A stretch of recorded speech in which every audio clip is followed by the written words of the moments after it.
ఇప్పటికే ప్రతి అక్క చెల్లెమ్మ కూడా అడుగుతా ఉంది, జగనే గన ఉంటే ఈ పాటికి మాకు అమ్మఒడి డబ్బులు పడి ఉండేటివి అని. ప్రతి సంవత్సరం క్రమం తప్పకుండా జూన్ వచ్చేసరికి అమ్మఒడి ఇచ్చే పరిస్థితి. గతంలో 43 లక్షల మంది తల్లులకు 26,067 కోట్ల రూపాయలు మన హయాంలో వైఎస్ఆర్సీపీ హయాంలో ఇచ్చారు. క్రమం తప్పకుండా ప్రతి సంవత్సరం జూన్లో జరుగుతూ పడింది.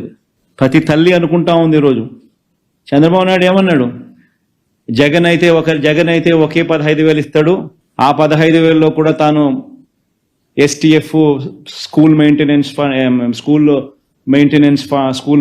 కోసము, వాళ్ళ పిల్లలు వెళ్ళే బాత్రూమ్ మెయింటెనెన్స్ కోసము 1,000 రూపాయలు దీనికి 1,000 రూపాయలు దానికి కట్ చేస్తున్నాడు. నేనైతే ఎంతమంది పిల్లలు ఉంటే అంతమందికి ఇస్తాము, నీకు 15,000, నీకు 15,000, నీకు 15,000, నీకు 15,000 అని చెప్పి పిల్లల్ని చూపించి నీకు 15, నీకు 15, నీకు 15, నీకు 15 సంతోషమా అని అడగడము.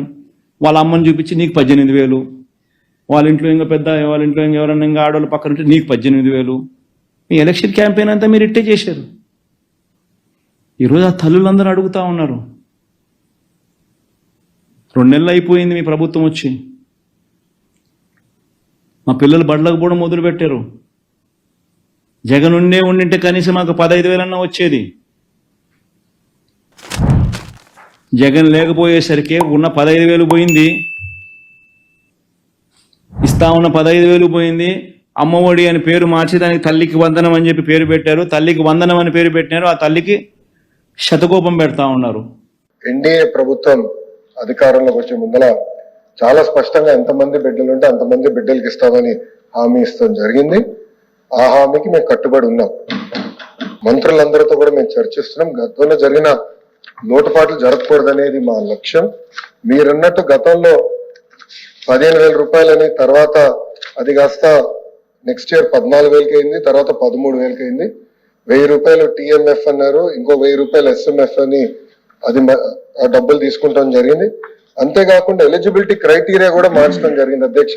అంతేకాకుండా పాదయాత్రలో కూడా నేను అనేక మందిని కలిసినప్పుడు వాళ్ళు చాలా స్పష్టంగా, మేము ఇప్పుడు అప్పు చేసి ఒక 4-వీలర్ 4th హ్యాండ్ బండి కొన్నాం అంటే 30,000 రూపాయలు 40,000 రూపాయలు పెట్టి ఒక స్కార్పియో కొనుక్కున్నాం. ఇమీడియట్ గా తీసుకున్న వెంటనే మా తెల్ల కార్డు పోయింది, దానివల్ల మాకు రావాల్సిన సంక్షేమ కార్యక్రమాలన్నీ పోయినాయని వాళ్ళు నాకు చెప్తాం కూడా జరిగింది. ఇది కూడా మేము డిస్కస్ చేస్తున్నాం. ఎందుకంటే గ్రామ సచివాలయం, వార్డు సచివాలయాలు స్వామి గారి కింద ఉంది, మళ్ళీ ఆర్టీజీ నా కింద ఉంది. మీ ఇద్దరం కూర్చుని డేటాని కూడా ప్యూరిఫై చేయాలి, పకడ్బందీగా ఇది అమలు చేయాలనేది లక్ష్యంతో మేము చేస్తున్నాం అధ్యక్ష.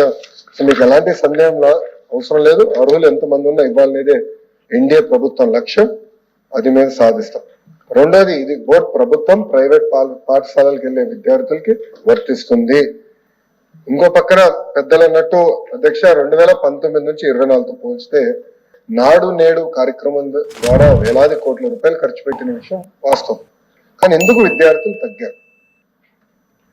గత ప్రభుత్వం సిబిఎస్ఈ తీసుకొచ్చింది, సిబిఎస్ఈ మళ్ళీ బోర్డ్ ఎగ్జామ్స్ అని పెట్టారు, తర్వాత ఐబీ గురించి ప్రస్తావించారు, టోఫుల్ గురించి కూడా ఒక ప్రశ్న ఉంది, దాని గురించి కూడా మాట్లాడతారు. కానీ నిర్ణయాలు తీసుకున్నప్పుడు, విద్యా రంగంలో నిర్ణయాలు తీసుకున్నప్పుడు చర్చించాల్సిన అవసరం ఉంది. యూనియన్లతో మాట్లాడాలి, ఉపాధ్యాయులతో మాట్లాడాలి, అందరినీ కూర్చోబెట్టి ఆమోద్యమైన పరిష్కారం వెతకాల్సిన అవసరం ఉంది అధ్యక్ష. నేను కూడా అధికారులు చెప్పేది ఒకటి, రాబోయే సంవత్సరం ఏం చేయబోతున్నాం రోడ్ మ్యాప్ వేద్దాం, అందరితో చర్చిద్దాం, సంఘాలు అందరినీ కూర్చోబెడదాం, మాట్లాడదాం, వచ్చే సంవత్సరం నుంచి అమలు చేద్దాం. నాకు నచ్చింది కనుక ఇది ఇద్దాం, నాకు నచ్చలేదు కనుక ఇది తీసేద్దాం అనేది కరెక్ట్ కాదు. చర్చించిన తర్వాత నేను నిర్ణయం తీసుకుందాం అనేది ఒక లక్ష్యంగా మేము పెట్టుకున్నాం. పెద్దలు వెంకటేశ్వర గారు అన్నట్టు వాస్తవం, ప్రభుత్వ పాఠశాలలో అడ్మిషన్స్ తగ్గుతున్నాయి అంటే ఎలాంటి సందేహం లేదు. ఒక పక్కన ఎన్డీఏ ప్రభుత్వం రిక్రూట్మెంట్ కూడా చేస్తుంది. మీరు చూసారు, దాదాపు 16,000 మంది ఉపాధ్యాయుల రిక్రూట్మెంట్ కి మేము తొలి అడిగేసాం. అది మేము నెక్స్ట్ అకాడమిక్ ఇయర్ కి మేము పూర్తి చేస్తాం. నాణ్యత ఎలా పెంచాలి, అసెస్మెంట్ ఎలా చేయాలి, టెక్నాలజీతో జోడించి ఎలా చేయాలి, first grade, second grade, third grade pressure లేకుండా సిస్టమేటిక్ ఎట్లా చేయాలని కూడా మేము చర్చిస్తున్నాం. పక్క రాష్ట్రాల్లో కూడా ఏం జరుగుతుందో మేము చూస్తున్నాం. అటు ఉత్తరప్రదేశ్ లో ఒక మోడల్ ఉంది, ఢిల్లీలో ఒక మోడల్ ఉంది, పక్క రాష్ట్రాల్లో కూడా ఏం జరుగుతుందో అందరం చర్చిస్తున్నాం. అధికారులు కూడా ఒక టీం వేసాం, వాళ్ళు కూడా వెళ్ళి చూస్తున్నారు. వాళ్ళు నివేదిక ఇచ్చినా నేను కూడా వెళ్ళాలనుకుంటున్నా. వెళ్ళి ఏం చేస్తున్నారో మోడల్ చూసి మన రాష్ట్రానికి కరెక్ట్ మోడల్ ఏంటనేది రూపొందించి అది మీ ముందర పెట్టి అందరు అభిప్రాయాలు తీసుకున్న తర్వాత మళ్ళీ ఆంధ్ర రాష్ట్ర ప్రజలు తల్లిదండ్రులు ముందర పెడతా వాళ్ళ అభిప్రాయాలు సేకరించిన తర్వాతనే వచ్చే అకాడమిక్ ఇయర్ నుంచి మేము అమలు చేస్తాం.